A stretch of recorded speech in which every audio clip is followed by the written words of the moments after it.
Bonjour et bienvenue dans Algeria Tomorrow. L'un des défis majeurs auxquels l'Algérie doit faire face est son approvisionnement en eau potable. Alors, pour contrer ce stress hydrique, l'État a mis en place et déployé des solutions innovantes, mais également résilientes. Et ce sont ces chantiers colossaux que je vous propose de découvrir avec nous. À l'ouest d'Oran, la méga-station de dessalement d'eau de mer du Cap Blanc est stratégique. Oran est actuellement alimenté par 3 stations, mais c'est insuffisant. Les besoins des 2,5 millions d'habitants couplés à ceux du secteur industriel sont importants. D'où l'ambitieux projet du Cap Blanc. Il sécurisera l'alimentation en eau potable d'Oran et renforcera les ressources hydriques d'autres wilayas de l'Ouest. Le chantier a été réalisé en fast track. L'infrastructure sera opérationnelle en décembre 2024, soit 25 mois à peine après le premier coup de pioche.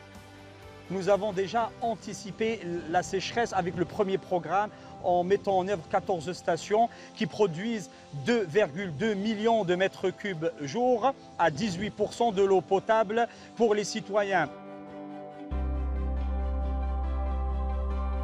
D'ici 2050, le Sahel, dont l'Algérie fait partie, va perdre 20% de sa pluviométrie.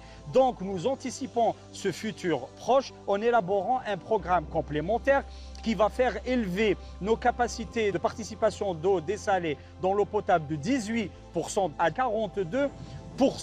Nous sommes ici en train de travailler 24 heures sur 24, 7 jours sur 7. L'État a mis tout en œuvre pour que ces projets soient livrés dans les plus brefs délais possibles. Le dessalement d'eau de mer a souvent été montré du doigt pour son caractère coûteux. L'Algérie entend en réduire l'impact réputé énergivore sur l'environnement.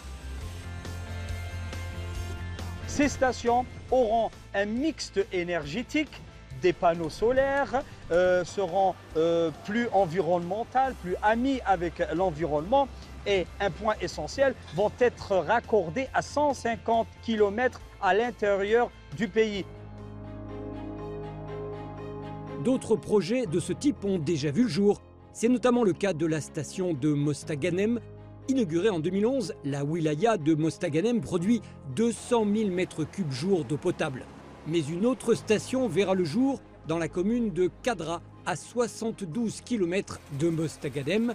Elle offrira un accès facile aux ressources maritimes, une protection contre les risques potentiels liés à la montée du niveau de la mer, de quoi assurer une production quotidienne de 300 000 m3 d'eau potable. Ici, on peut contrôler toutes les phases du traitement de l'eau. Et aussi, on a même les alertes, on a toutes les informations nécessaires pour même améliorer, changer ou effectuer des dosages. On peut effectuer tous les réglages à partir d'ici. Une fois injectée dans le réseau national d'eau potable, elle est aussi analysée au moins 2 ou 3 fois par jour. Ici, on voit une eau dont les paramètres répondent aux normes algériennes qui elles-mêmes répondent aux normes de l'OMS. Mais la désalinisation seule ne peut produire toute l'eau potable dont l'Algérie a besoin. Elle cherche donc à renforcer son approvisionnement par les eaux usées traitées produites par les stations d'épuration à travers le pays. De quoi permettre leur réutilisation à des fins d'irrigation agricole, comme ici à Médéa, à 90 km au sud-ouest de la capitale Alger, où une exploitation d'arboriculture fruitière est irriguée grâce à la réutilisation des eaux épurées de la station. La culture la plus dominante, c'est la cerise.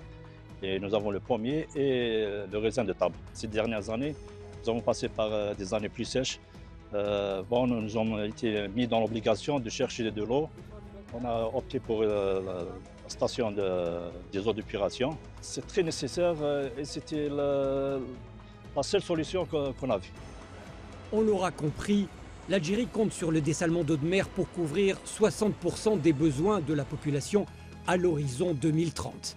Et les technologies innovantes dans le traitement des eaux usées viendront s'adosser à cette stratégie afin de dessiner un avenir plus serein. Et voilà, c'est terminé pour cette édition. On se retrouve très bientôt dans Algeria Tomorrow.